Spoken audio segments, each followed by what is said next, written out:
ಕಾಲಕ್ಕೆ ಮೆರುಗು ಕೊಡೋ ಹಾಗೆ ನಿಮ್ಮದು ಯಾವ್ದಾದ್ರು ಕವಿತೆ? ನನ್ನ ಕವಿತೆಯ ಶೀರ್ಷಿಕೆ ನಾನೆಂಬೆ ಸಂಕ್ರಾಂತಿ. ಬದುಕ ಕೋನಕ್ಕೆ ಅಡ್ಡಾದಿಡ್ಡಿಯಾಗಿ ಮಲಗಿದ ಹಗಲು ರಾತ್ರಿಗಳ ನೇರ ಇಟ್ಟು ಸಮಕ್ಕೆ ಎಳೆದ ರೇಖೆ ಅಂದೇ ಮಕರ ಸಂಕ್ರಾಂತಿ. ಕತ್ತರಿಸಿದ ರೆಂಬೆಯ ನಡುವೆಯೂ ಮತ್ತೆ ಬೆಳೆಯುವುದು ಚಿಗುರು. ನೀನು ಅಷ್ಟೇ ನಾನು ಅಷ್ಟೇ, ನೀನು ಅಷ್ಟೇ ನಾನು ಅಷ್ಟೇ, ಇನ್ನಿಲ್ಲವೆಂದು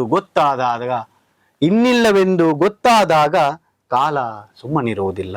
ಕಿಚ್ಚು ಹಚ್ಚಲೇಬೇಕು ಈ ಮನಕ್ಕೆ, ಬೆಳದಿಂಗಳು ಬೆವರುವ ತನುವ ಧನದ ಆಸೆಯಲ್ಲಿ ಹೊತ್ತು ಜಗದ ಗೆಲ್ಲುವ ತವಕದಿ, ಭೇದ ಭಾವವ ಜತನದಿ ಕಾಪಿಟ್ಟು ಕಾದ ಎಣ್ಣೆಗೆ ತಿಂಡಿ ಬಿಡುವವೇ ಎಲ್ಲವೂ ಬವಿ ನಿರ್ವಾತ.